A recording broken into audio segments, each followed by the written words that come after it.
Student, I am Deepa Mishra. तो start करते हैं हमारा आज का टॉपिक। लास्ट क्लास में हमने कवर कर लिया था difference between crystalline solid and amorphous solid. एक डिफरेंस रह गया था दोनों में जो कि मोस्ट इंपॉर्टेंट है, लेकिन उसको डायग्राम के साथ हमें समझना पड़ेगा। Crystalline solid are anisotropy in nature. Anisotropy in nature. इसकी जो ट्रिक है याद करने की वो हम याद रखेंगे डीडी से, different property in different direction. अभी मैं समझाऊंगी इसको कि different property in different direction कैसे है। और जो अमॉर्फस होता है, अमॉर्फस सॉलिड होता है, इसे हम क्या कहेंगे? Isotropy in nature. Isotropy in nature. Isotropy in nature की ट्रिक हम कैसे याद रखेंगे? S D, same property in different direction. तो इसमें हम लिख भी सकते हैं different property in different direction, same property and different direction. ठीक है, तो इनके पहले हम क्या बनाएंगे? डायग्राम बना लेते हैं। Constituent particle arranged are regular pattern. ये हमने कल ही कर लिया था। इसके जो कॉन्स्टिट्यूएंट पार्टिकल होते हैं, that means atom, molecule and जो आयंस होते हैं, वो कैसे होते हैं? एक रेगुलर पैटर्न पर अरेंज्ड रहते हैं। तो अगर मैं इस तरफ से प्रॉपर्टी इनके देखूँ, इधर से इधर चलने पर, तो इनकी सारी प्रॉपर्टी मुझे इस तरफ से देखने पर सबकी सेम मिलेगी। और अगर मैं यूँ चलूँ तो यहाँ से भी मुझे सेम देखने को मिलेगी। लेकिन अगर मैं इस तरह से अगर चलूँ तो अब मुझे इनकी प्रॉपर्टी डिफरेंट देखने को मिलेगी। इसलिए हमने कहा है different property in different direction. ठीक है, अब इनमें क्या होगा?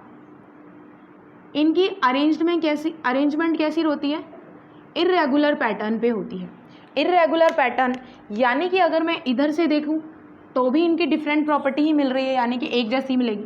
इधर से देखूं, जैसी इधर से मिलेगी वैसे ही इधर से मिलेगी। और अगर इधर से देखूं, कैसे भी कर लीजिए, आपको एक जैसी ही प्रॉपर्टी मिलेगी। इसलिए हमने कहा है same property in different direction. तो एक बार देख लेती हूँ मैं, आपको दिखाई दे रहा है एकदम क्लियर या नहीं? बिल्कुल ठीक है। तो ये हमारा हो गया difference between crystalline solid and amorphous solid में।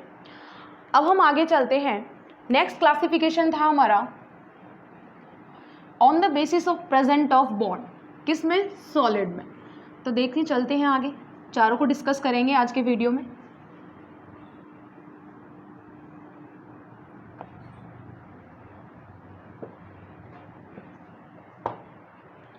On the basis of present of bond के बेस पे हमने इसको क्लासीफाई किया था 4 टाइप में। कितने टाइप में? 4 टाइप में। आई यानी आयनिक सॉलिड। आई एम यानी मेटालिक सॉलिड। सी यानी कोवलेंट सॉलिड।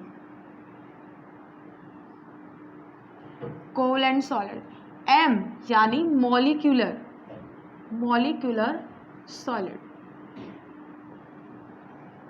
अब हम इन चारों में यही डिफरेंस देख लेते हैं। सबसे पहले बात करें कॉन्स्टिट्यूएंट पार्टिकल क्या होंगे इनमें। तो देखिए नाम से जैसे पता चल रहा है, मैंने आपको क्या कहा था? कॉन्स्टिट्यूएंट पार्टिकल क्या हो सकते हैं? एटम, आयन एंड मॉलिक्यूल हो सकते हैं। तो इसमें जो कॉन्स्टिट्यूएंट पार्टिकल होगा वो क्या होगा? आयन होगा। इसमें कॉन्स्टिट्यूएंट पार्टिकल क्या होते हैं? एटम होते हैं। और इनमें कॉन्स्टिट्यूएंट पार्टिकल क्या होगा? मॉलिक्यूल होगा। क्या होगा? मॉलिक्यूल होगा। एक बार ये कॉर्नर वाला देख लूँ, आ रहा है ना ध्यान से? जी बिल्कुल सही है। नेक्स्ट होता है positive hole in the sea of electron. इसमें क्या होता है? Positive hole in the sea of electron. इनमें फ्री इलेक्ट्रॉन रहते हैं। ठीक है, ये तो हो गई हमारे कॉन्स्टिट्यूएंट पार्टिकल की। अब हम बात करेंगे बाइंडिंग फोर्स किस टाइप का रहता है। दूसरा डिफरेंस क्या हो जाएगा चारों में? Binding force. इनमें प्रेजेंट रहता है आयनिक बॉन्ड, इनमें प्रेजेंट रहता है मेटालिक बॉन्ड,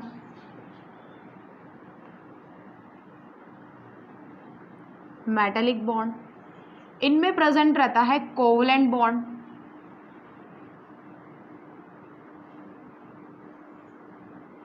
इनमें प्रेजेंट रहता है मॉलिक्यूलर बॉन्ड। तो ये इस फोर्स से आपस में एक दूसरे से क्या रहते हैं? बॉन्डेड रहते हैं। देन हम कंडक्टिविटी की बात करेंगे। तो जो आयनिक होते हैं यहाँ से हमारा मोस्ट इम्पॉर्टेंट क्वेश्चन आता है, जो आयनिक सॉलिड होते हैं वो सॉलिड फॉर्म में तो इलेक्ट्रिसिटी कंडक्ट नहीं करते हैं, लेकिन जब उनको एक्वस या मॉल्टन या लिक्विड स्टेट में जब उसको कन्वर्ट किया जाता है तब वो इलेक्ट्रिसिटी कंडक्ट करते हैं। तो हम क्या बोलेंगे, insulator insulator insulator in solid state but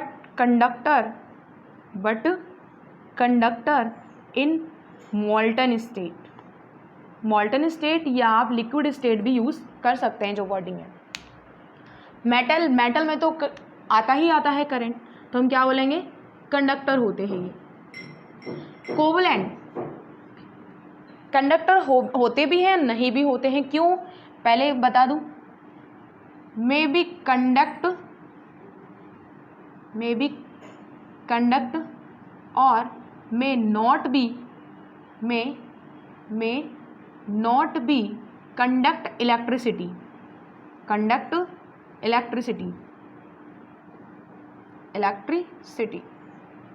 ठीक है।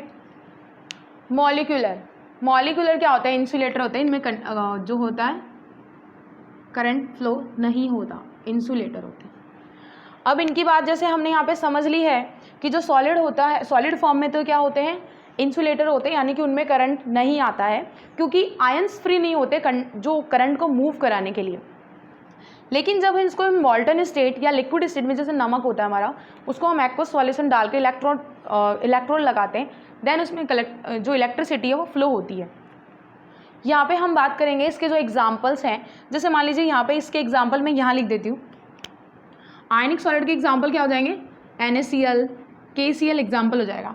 मेटल में मेटल एग्जांपल हो जाएंगे, सोडियम, मैग्नीशियम। ये कोवलेंट का जो एग्जांपल होता है वो होता है ग्रेफाइट एंड डायमंड। तो मेरे ख्याल से अब आपको ये पॉइंट क्लियर हो गया होगा, मे बी कंडक्टर और may not be conduct electricity, कि ये कंडक्टर हो भी सकते हैं और नहीं भी हो सकते हैं। क्यों? क्योंकि ग्रेफाइट में इलेक्ट्रिसिटी प्रोवाइड होती है, यानी कि कंडक्ट करता है इलेक्ट्रिसिटी को ड्यू टू फ्री इलेक्ट्रॉन की वजह से।